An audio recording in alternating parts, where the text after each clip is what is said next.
Good afternoon, everyone. We are here today with Jake Tapper, chief CNN correspondent and multi-time best-selling New York Times author, who is here to talk to us about his new book, Race Against Terror. Thank you for joining us, Jake. Oh, it's my pleasure. Thanks for having me. Now, I want to sort of start off by talking about the genesis of the book. Outside of the main narrative, you speak, I think, in the afterword about hearing this from a father of one of your son's friends at a Right. birthday party. Yeah. Want to talk a little bit about how that came about? Well, I mean, it's the kind of story that, well, I guess it could happen anywhere, but it's more prone to happen in a place like New York or DC, where there's a concentration of both journalists and people in the law enforcement community who work on terrorism cases and issues. My son was turning 13. This is 3 years ago. And he is a big fan of airsoft and paintball and that sort of stuff. So we had a paintball birthday party for him out there in rural Virginia. And because it's so far, and you're a new father, so you'll understand this someday, but because it's so far, instead of making the adults drive 4 hours, I decided to have refreshments for the adults so they could just stick around, enjoy the nice October day, and hang out for a couple hours while the kids did whatever they were doing to each other in the woods with airsoft guns or paintball guns, I guess. Anyway, this dad walked up to me and said that he knew a lawyer and a veteran named Dave Roller, who I had written about in this book called The Outpost about Afghanistan that came out in 2012. And I said, yeah, that was a really tough book to write because the Pentagon keeps such crappy records and they don't share anything with anybody. And he said, oh, tell me about it. And then he proceeds to tell me this incredible story. It starts with him as an assistant U.S. attorney at the Eastern District of New York U.S. Attorney's Office, which is Brooklyn, as you know. And they get a call one day where from the FBI, from an agent you're probably familiar with named Ari Maharis. And Ari says, we just got this crazy call from Italy. They've picked up this guy on the deck of a cruise liner during the Arab Spring. All these people are fleeing Libya and Tunisia. And he was, picked up with them. And he says he's a member of Al-Qaeda. He's killed Americans in Afghanistan, and he tried to blow up the U.S. Embassy in Nigeria. His name is Spin Ghul. Have you ever heard of him? And they had heard of him. And the Americans fly over to Italy for Spin Ghul's hearing in an Italian court. And he confesses. He tells this incredible story over multiple days. And when it's all over, the Italians are like, great, take him. We don't want him. He hasn't really done anything to us other than some unruliness on the ship. But the Americans can't take him. It's 2011. It's the Obama era. They can't just whisk him away to Gitmo. That's not happening anymore. And Obama wants to try foreign terrorists in criminal court, which is also the only conditions under which the Italians will release him.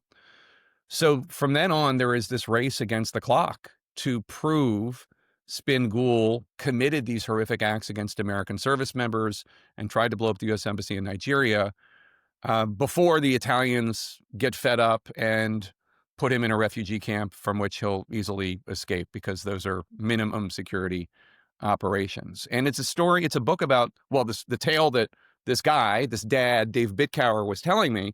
It was a story about sleuthing. He then starts proceeding to tell me about how they built the evidence to lock Spin Ghul up for the rest of his life. And it was an incredible story. For you, maybe just a common story, I don't know. But for me, as a guy who watches CSI and watches Cold Case and Law and Order and loves police procedurals, loves hearing about how bad guys are caught and prosecuted successfully, it was just such a great story. And when he was done telling me the story, and he went on for a while, because I think it's fair to say it was the case of his life. I was like, well, this is a natural question for a journalist after the story is done. Has anyone ever told the story before? Has anybody written about this?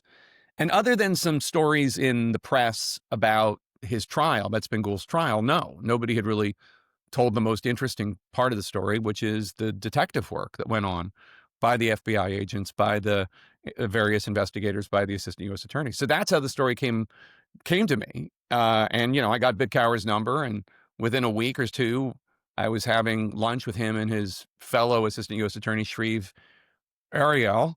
And then I was being hooked up with other attorneys and FBI agents and the like. And it was, you know, just really fascinating. And again, I don't know for an FBI agent um, how a book like this reads, but to a citizen, so to a civilian, I should say, it was just really just a great yarn. And that's what I tried to write. I've written fiction and nonfiction. I tried to take some of the lessons I've learned from writing fiction and apply it here and write this as if it's a fictional thriller, a page turner. But it's all true and was really, I felt it was fun to write, but also when it came to the service members and the unheralded people who work in the Justice Department and the FBI, an honor to write about. It's funny you ask what it would be like for an FBI agent to read this, because I actually very much appreciated this book, because this is the sort of book when I was still a special agent that I would readily give to friends or family who wanted to understand the sort of things on which I worked that I could never talk about. I thought you did a very good job capturing what an actual investigation is like and sort of demolishing the myth that it's always adversarial between the assistant U.S. attorneys and the FBI special agents involved. It seemed like you really captured the team effort that goes into an endeavor like this. Yeah, I mean, I think it's fair to say that uh, not everybody knows what everybody else is doing. And there is, it's not like I didn't sense any turf issues when writing the book. Um, the FBI folks were very insistent on me knowing that they were following Spin Ghul before the assistant U.S. attorneys were. And I think the assistant U.S. attorneys, in some instances, didn't fully appreciate what the FBI agents were doing. But I'm not really interested in that stuff. It doesn't really, I mean, and it wasn't really like a major source of tension or anything like that. I was just more interested in how it worked and catching the bad guy.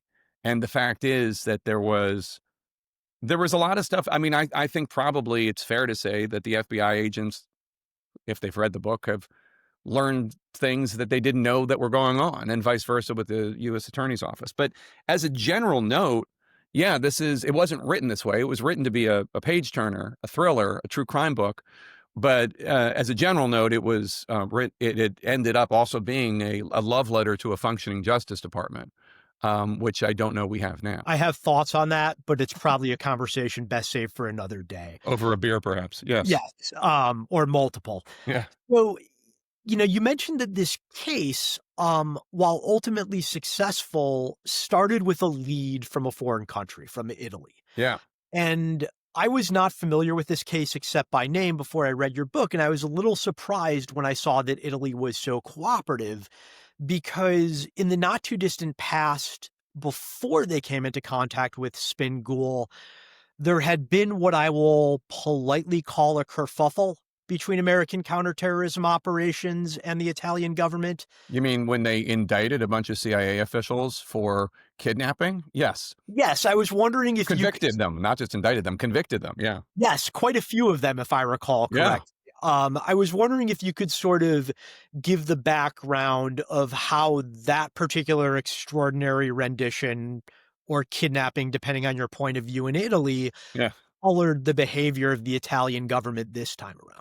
So I think the guy's name was Abu Omar, and he was an Egyptian cleric who had fled Egypt and was living in Italy. And the Americans, working with the Italians, kidnapped him, whatever you want to call it. Extraordinary rendition is the polite term, and took him to a foreign country where he was tortured.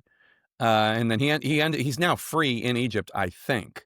That's the last time I heard about him. He was in Egypt. But he was, I don't want to overstate the cooperative spirit. The Italians were mad at the Americans, for any number of reasons having to do with the war on terror. First, I think as a general note, there were a lot of European officials, European leaders who were very disappointed with how the Bush administration prosecuted the war on terror in terms of Gitmo, in terms of extraordinary rendition, in terms of enhanced interrogation, otherwise known as torture, in terms of declaring people enemy combatants. I mean, there was a lot of new or newly, rehabilitated law having to do with terrorists that the Europeans did not like. And there was this ticking clock. I mean, one of the reasons I think that the Italians were they were cooperative with the Americans in the sense that they wanted America to get this guy and lock him up. They were eager for him to leave. They didn't want to be, they didn't want to be housing him any longer than they had to.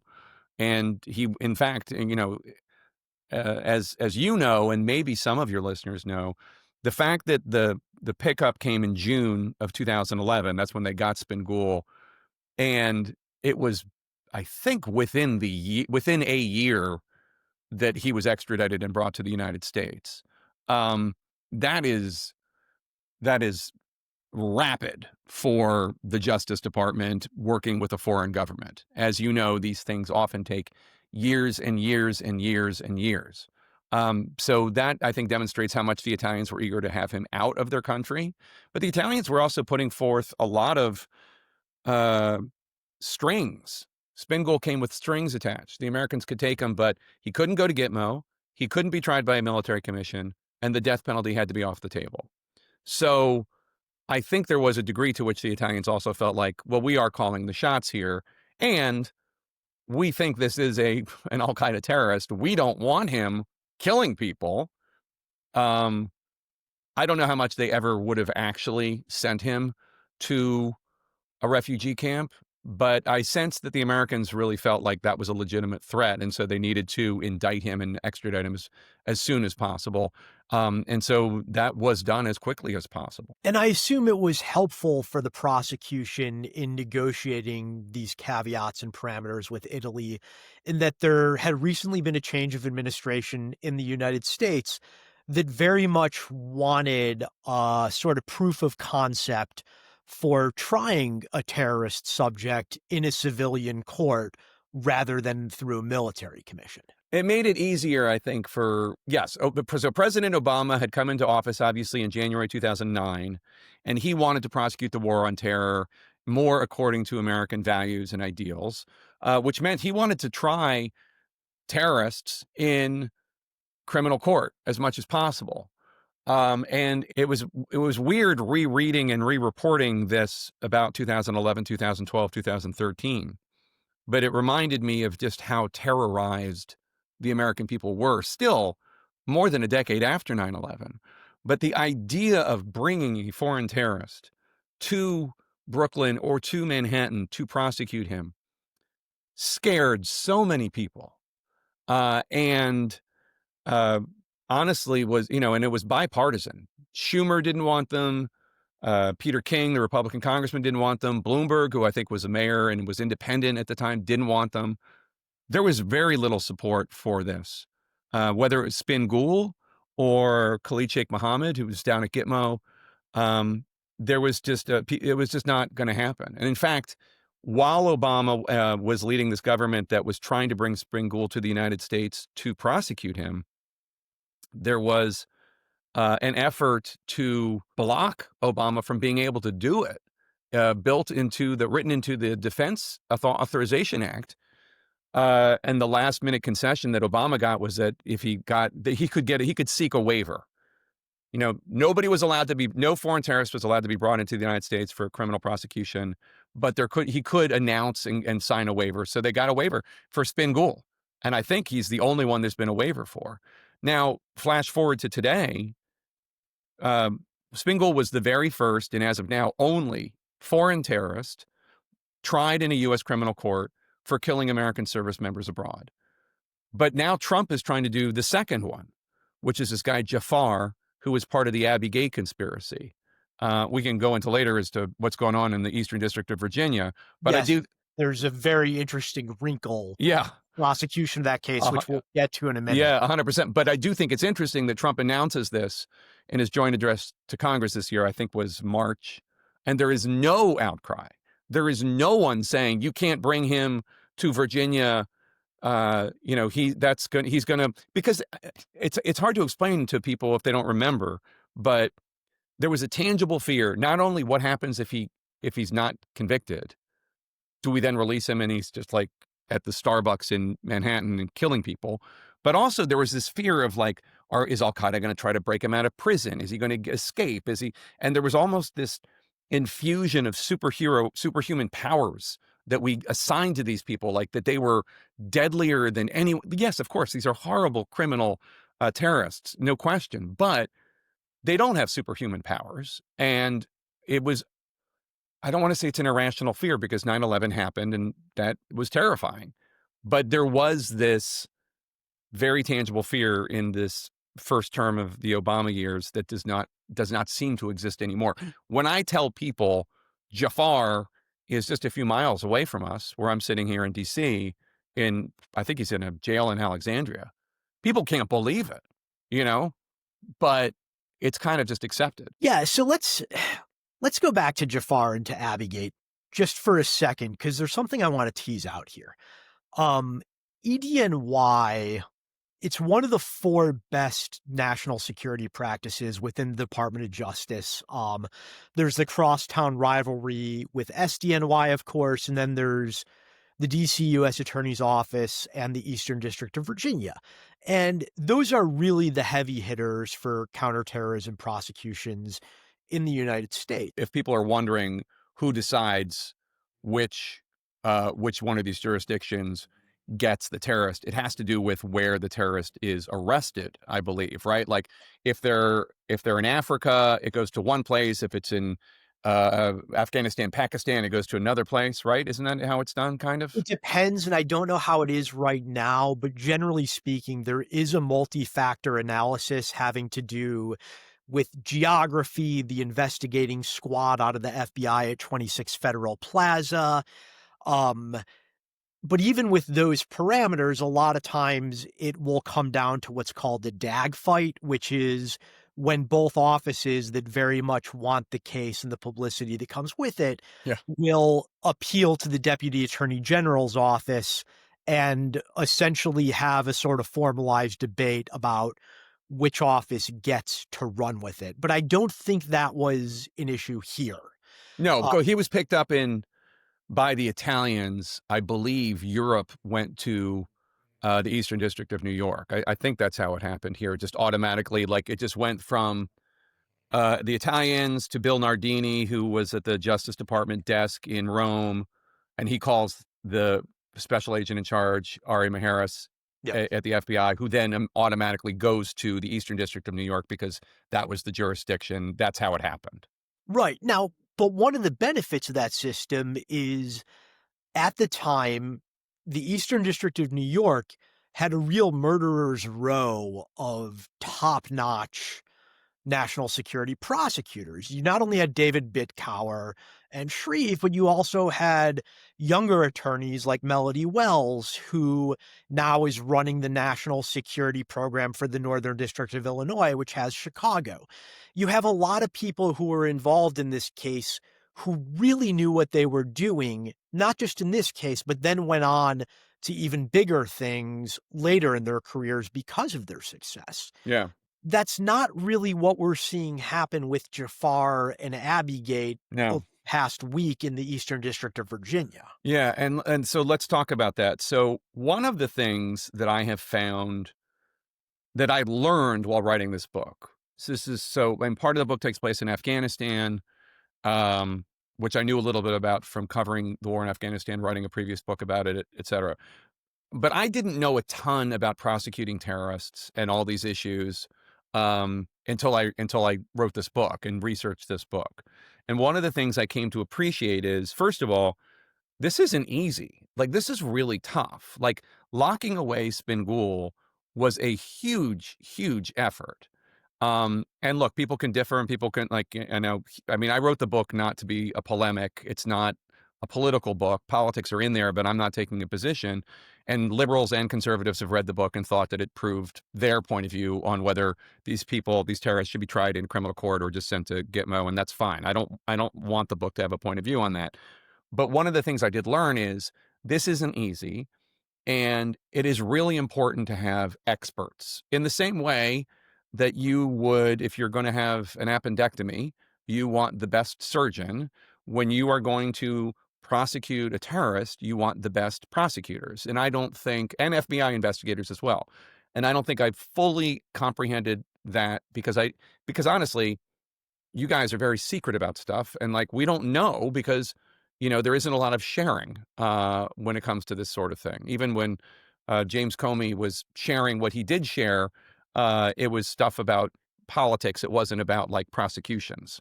One of the things I learned is how important it is to have Melody Wells or Dave Bitcower or Shreve Ariel or others. There's a guy that is in the book who would not cooperate with me at all. So this is not me blowing smoke to somebody who was a good source. Um, Named George Toscas, kind of legendary in the FBI, was in the National Security Division, had been at the Justice Department since 1993, and he had experience. And what do I mean by he had experience? We learn more, people, human beings, from our failures than we do from our successes. I think we learn more. He had had a failure. He had been trying to prosecute some Hutu murderers who killed Westerners in Rwanda. He was prosecuting this case during the first Bush administration, first Bush term, George W. Bush, and the judge threw out their confession because they had been interrogated by these Rwandan police who were part of the rival Tutsi clan. And this judge thought that it was basically torture and fruit of the poison tree, etc. And these murderers are now free men in Australia. So George Taskus had been burned by this. I learned this from his colleagues, not from him.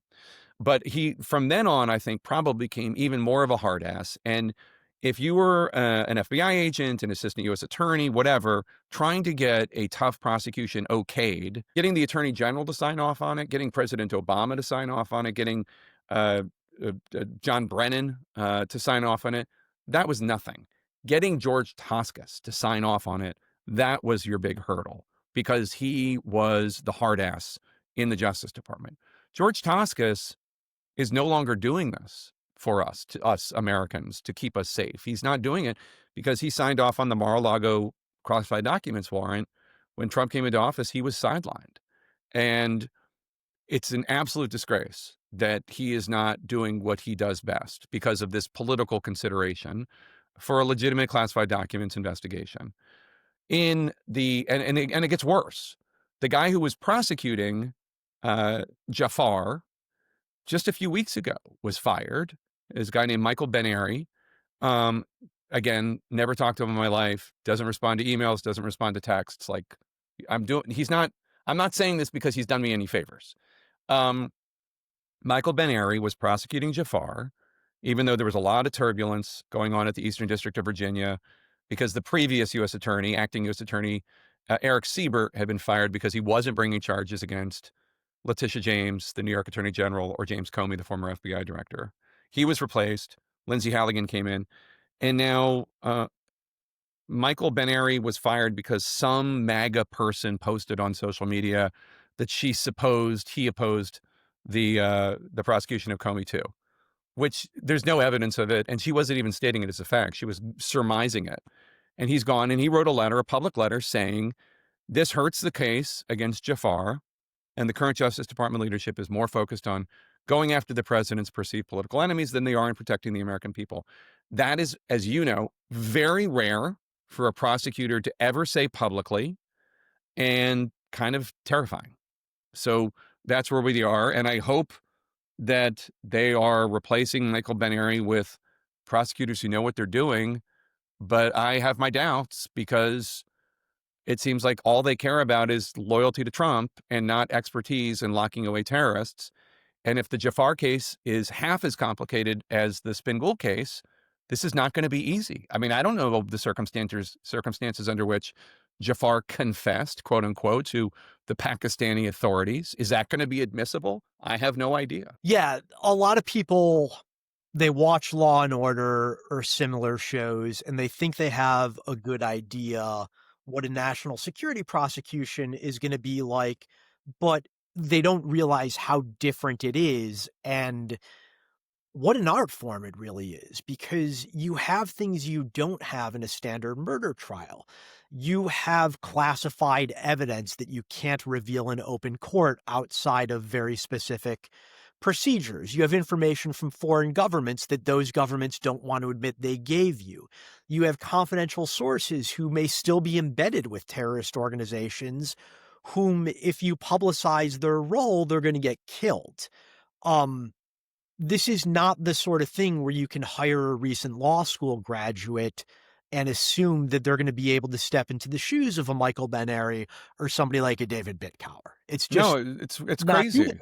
Yeah. No, And and the when you read, and presumably some of your listeners or viewers will read my book, and you'll see this is tough.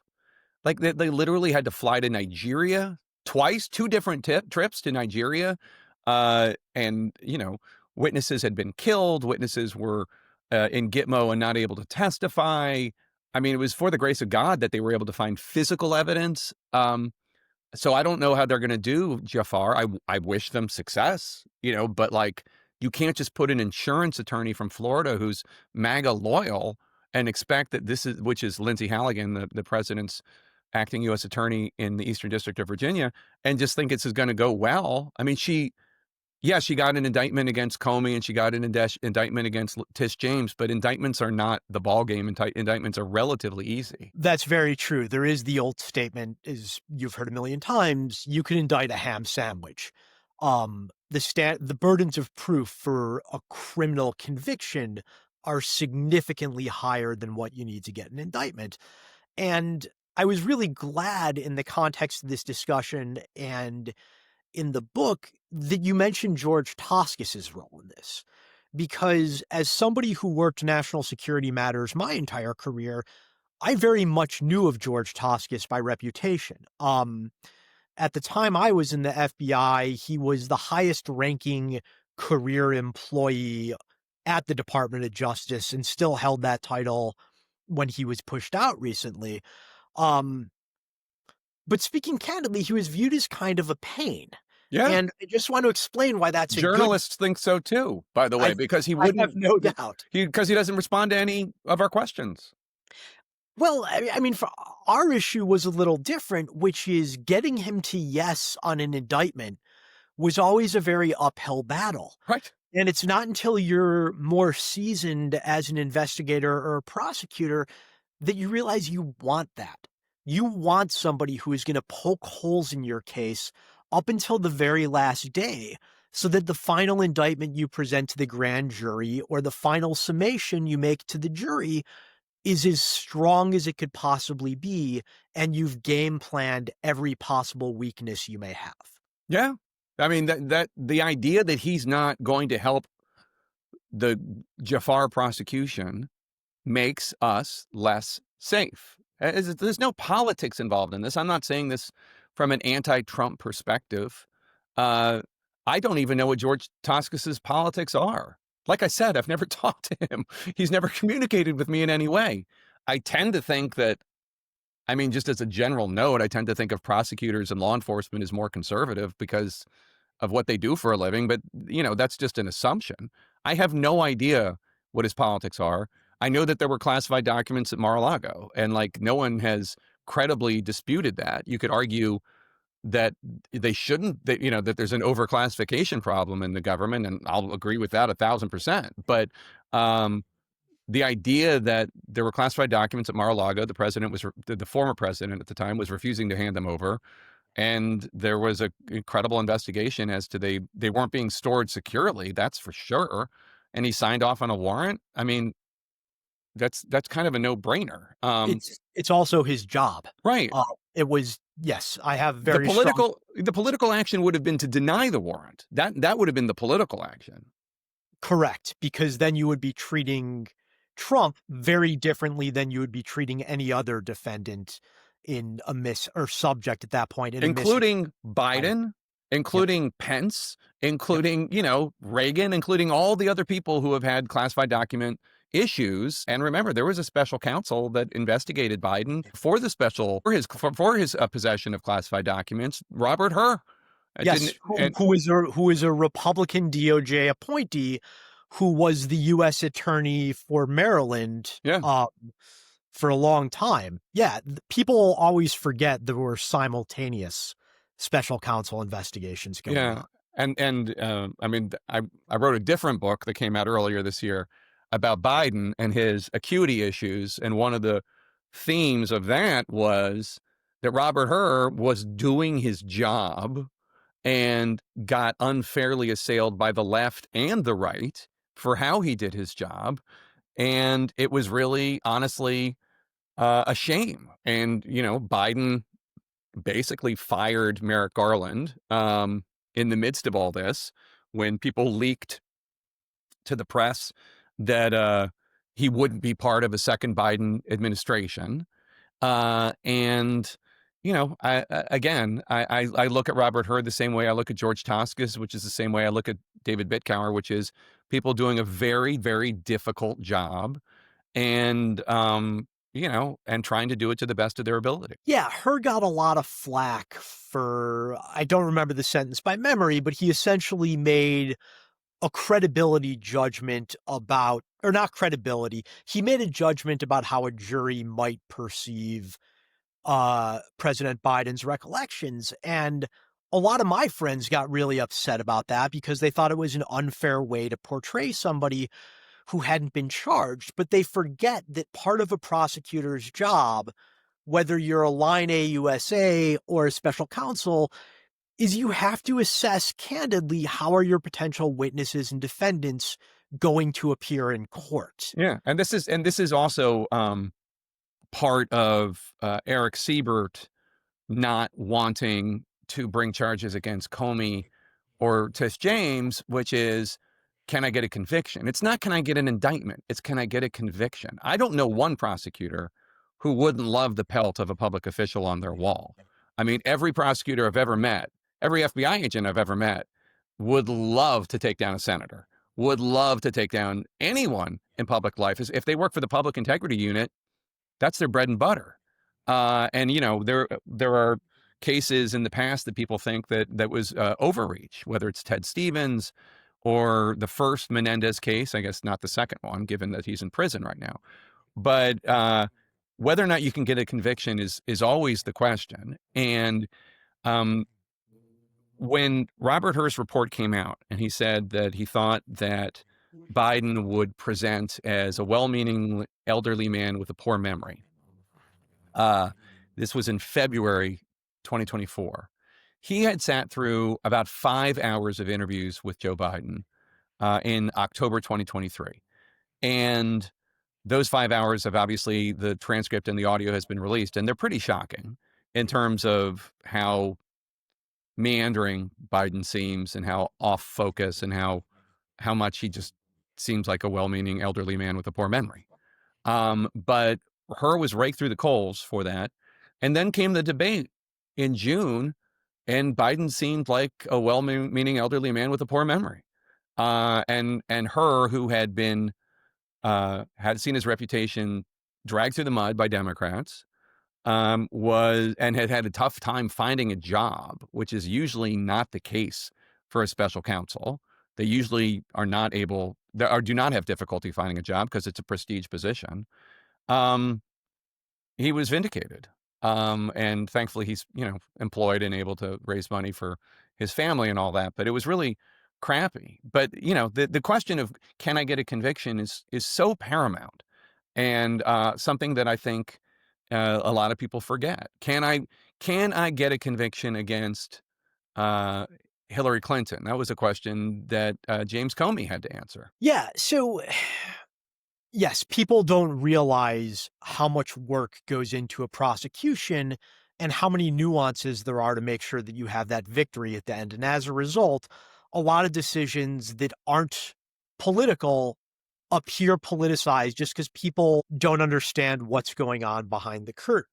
And I think you do a really good job of laying that out as you detail the investigation, prosecution, and ultimate conviction of Spin Ghul. But I want to shift gears a little bit because that's only one of the stories you tell in the book. Mm-hmm.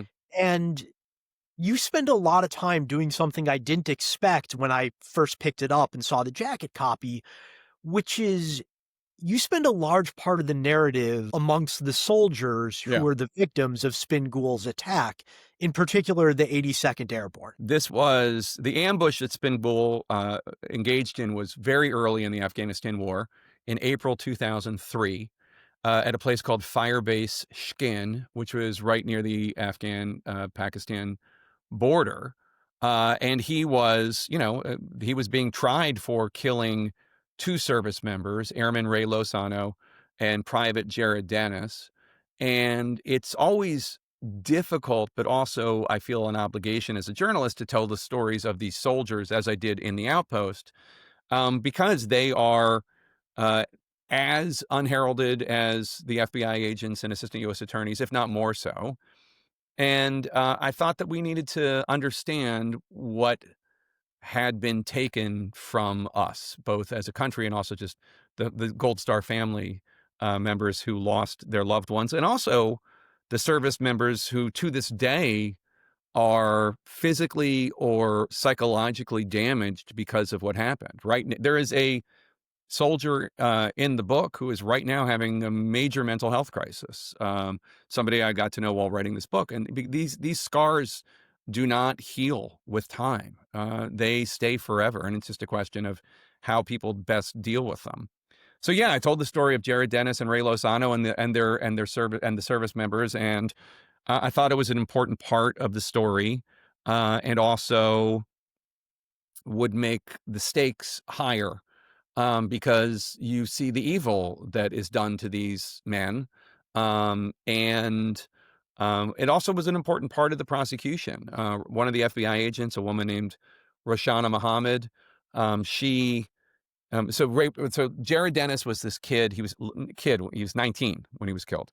That's a kid, and he was from Antlers, Oklahoma. He was a Native American kid, kind of a goof, kind of a class clown. And he would write home and call home and talk about what he was experiencing in Afghanistan. And he's a sweet kid. And I included a few of his letters to kind of get across who he was, letters to his mom, his innocence, his naivete. One of the things he writes about is how cool it is that the Afghans are so much like the Oklahomans he knows, except instead of branding their animals, they dye them with like pink dye or green dye or yellow dye. And he got a real kick out of that.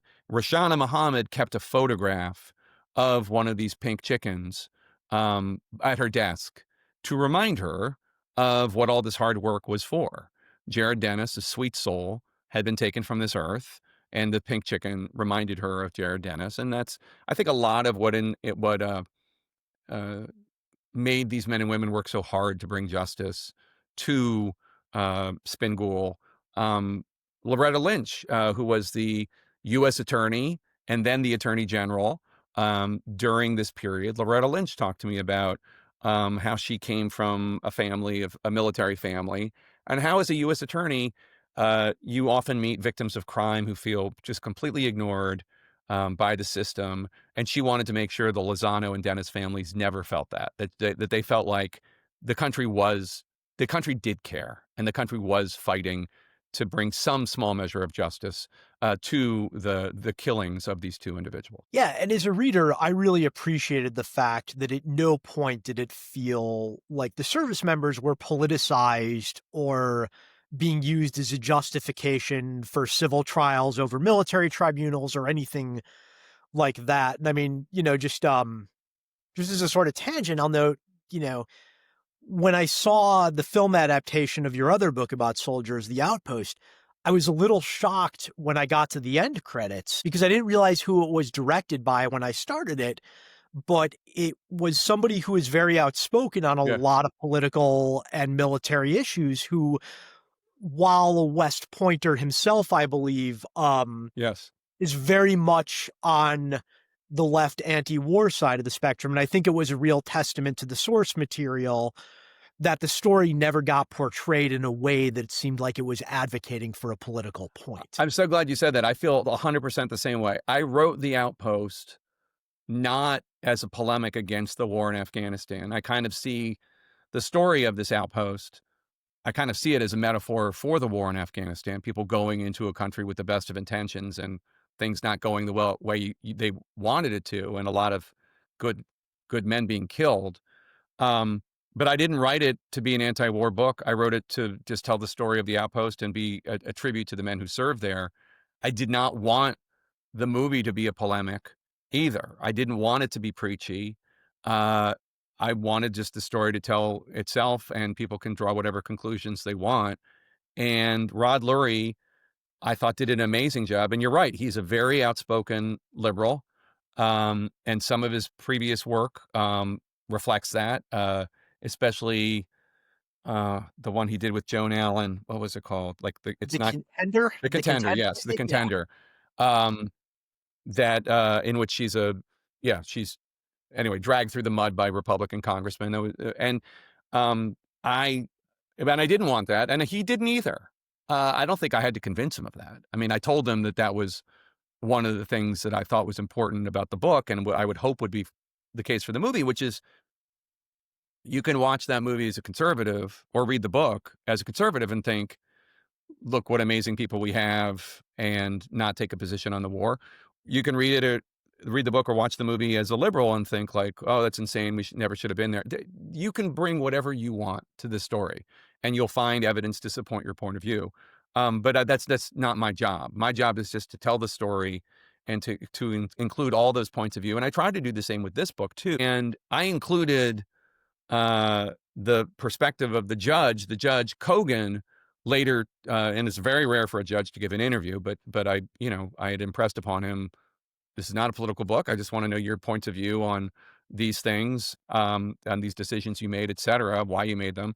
And he later also told me, and this is in the book, like that he kind of thought the trial was ridiculous. He thought it was a show trial for Obama to show off, like, look how idealistic we are and look how our courts work in this amazing way. And he thought, Obama, you're the president. You can do whatever. You can lock Spin Ghul up forever, and you don't have to go through all this effort. And that's his point of view, and it's perfectly legitimate. And Hugh Hewitt told me that that's how he felt about it. And again, I'm not here to give my point of view. I'm as politically agnostic as I can be on a lot of these things. And my job, I feel, is just to tell the story and let the chips fall where they may, as long as I'm including all of the information. I do think, and this is not in the book, so this is my perspective, but it's not part of the book. I do think that prosecuting Spin Ghul probably, and it's impossible to prove, probably was the better idea than putting him in Gitmo, because I think if he had been sent to Gitmo, he probably would be free by now, because there wouldn't have been this huge effort to amass evidence against him. He probably, just in the sturm and the churn of Gitmo, would have, at some point, somebody would have said, why are we holding this guy? He's been here 10 years. The only thing we have is some confession. He seems crazy to us anyway. And then he might have, he would have been released. And then I think he would have gone and killed as many Americans as possible, as has happened with some Gitmo detainees. So I do think that trying him in a criminal court probably made us safer, just based on the history of what happened to other people at Gitmo. But that's not an argument. That's just kind of like a speculation. Yeah, it's worth noting, Guantanamo as a venue for judicial proceedings, we're over 2 decades now, and I think the number of convictions, Two. yeah, it can be counted on one hand. With nine plea deals, I think, 2 convictions. One of those convictions, I think part of it was thrown out of court, whereas the criminal prosecutions of terrorists in criminal court, it's more than 600. So the Yes. numbers are pretty stark. Yeah, so I have 2 more questions for you before we wrap things up, and the first is gonna seem a bit off topic, but it really struck my eye when I saw it in your book, and I suspect other people who have a real solid background in national security affairs might have the same thought. And you mentioned one of the CIA officers involved in this case was an individual named John Kiriakou. Yeah. And the name jumped out at me because I worked counterintelligence investigations my whole career. And Mr. Kiriakou was sort of famously prosecuted or Yeah. persecuted, depending on your point of view, for revealing to the media expansive amounts of information about the CIA's various torture programs. Yep. And I was curious, and again, this may be calling for wild speculation on your part, so feel free to, Okay. demur. Do you think that the experience he had, seeing how an overt, civil, transparent process could work, may have colored how he viewed what the agency was doing in other parts of the world? I don't know. His case, there's this one chapter on the capture of a terrorist named Abu Zubaydah. And this happens in 2002 in Pakistan. And the reason that that case ends up being important, or that seizure ends up being important, is because there is evidence seized in that raid that proves that Spin Ghul was who he claimed he was. Um, and what was interesting was the raid was done with the FBI and the Pakistanis. And I talked to, the FBI people who were on the ground there. And then the CIA took possession of Abu Zubaydah, and he was whisked off to a black site and tortured. And nothing after that was usable in a court of law. But because the FBI had been part of it, had become not just part of it, had been leading the raid before the CIA got involved, that evidence was admissible because the FBI was doing everything by the book. And at the time, the CIA and look, I'm not trying to impugn the CIA. They were doing what they were commanded to do. And I'm not trying to impugn the Bush administration. They were doing what they thought they needed to do in a very perilous time when the world was terrified because of 9/11. But the decisions they made prosecution impossible for any number of people. And I think there are about 15 people left at Gitmo. So I don't know if it colored Kiriakov's view that he saw the FBI doing things by the book, and then all of a sudden the CIA was doing them off the book. But the contrast of what was done to Abu Zubaydah was stark, and it was just interesting to me. Well, first of all, just to write about this raid because I hadn't heard about it, even though it has been written about before. But also just the contrast of it, that the FBI was still doing things by the book after 9/11 and the CIA was not. And that meant in this court case, and the trial came in 2017 during the first Trump administration, during the court case, that they could be using this evidence seized 15 years before in Pakistan because the FBI was doing everything by the book. There's a chain of custody for what was seized and all the rest. I just thought that was really, really interesting. And John Kiriakov, I've had on my show before. He's always an interesting guest. I know he's a controversial guest.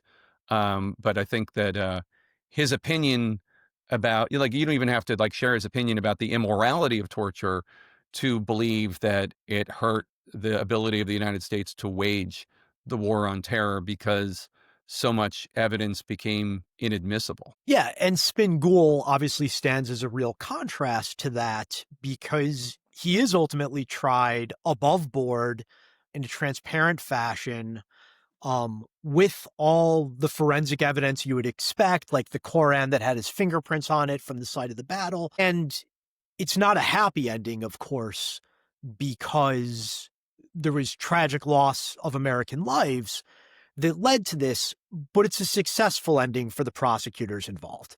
Yeah. And my final question for you is, in the course of your career, you've probably covered countless counterterrorism operations, whether military or civilian, investigations, prosecutions, negotiations, and so on and so forth. What is the one lesson that you think we should draw from the trial of Spin Ghul that makes it stand out for you apart from all those other matters? I think that, and this is such a unique case, because like I said, it's to this day the first and only foreign terrorist tried in a criminal court for killing service members abroad. And the attempts to try Gitmo detainees were largely perceived as unsuccessful because not only were politicians blocking it, but when they brought Galani, who was the only Gitmo detainee ever tried in a criminal court, because the case went so sideways, because evidence was thrown out because of torture. And so Galani was acquitted by a Manhattan jury of 284 out of 285 charges. The jury did convict him on one charge, which meant he went away to prison, but that sent a chill throughout the national security apparatus. Oh my God, we can't bring these guys to trial in criminal court. Witnesses will be thrown out, and they'll be found not guilty, and then they'll walk. That was the fear. I will say that I think that the way these prosecutors and FBI agents and others did their job made it so Spin Ghul can never hurt anybody ever again. And that, I don't know that it can be replicated with every FBI or CIA arrest of every terrorist, because I don't know what evidence exists and the conditions under which they're brought into custody. But I do think that Spin Ghul on Earth 2, who he's captured in 2008 in the Bush administration, I think he's a free man and he's killing Americans abroad, because I just think the effort wouldn't have been there, because these JAG attorneys at Gitmo, they don't have the time or expense to travel the world and build a case. And so even if he had been prosecuted, who knows what they would have been able to try him with other than a confession. And any first-year lawyer without evidence would be able to argue as a defense attorney, this guy's nuts and you have no evidence against him. And as the book goes into detail, I mean, there are questions about his sanity and about his competence to stand trial. I mean, how much a judge believes in them or not is another matter. So I think it made it safer, because I think that Spin Ghul was a very dangerous man. He was a zealot. He wanted to kill as many Americans as possible, and I think he would have. And I think he would have been freed. I don't think he's, these last 15 guys at Gitmo are the most dangerous guys. Some of them you'll meet in the book, Hadi and Faraj, and others you've heard of, Khalid Sheikh Mohammed and the rest. Spin Ghul was not that. He was not an upper-level al-Qaeda operative. He was just under them. And he would have been freed and he would have killed people. And so I think, in any number of ways, this case could have gone south if the Italians had let him go or put him in a refugee camp, if the case had failed, if they hadn't worked as hard as they did to build the case, if Toscas hadn't been there demanding every T is crossed and every I dotted, if Bitcower hadn't been assigned, if Shreve hadn't been assigned, and all the rest. But it went well. So I do think that's the lesson, is that our system of jurisprudence, while it can take a while and can be bureaucratic and annoying, makes us safer. And I think we'll leave it at that. Jake Tapper, thank you very much for appearing on the Lawfare podcast, and we'll speak to you soon. Thank you so much. Great to be here.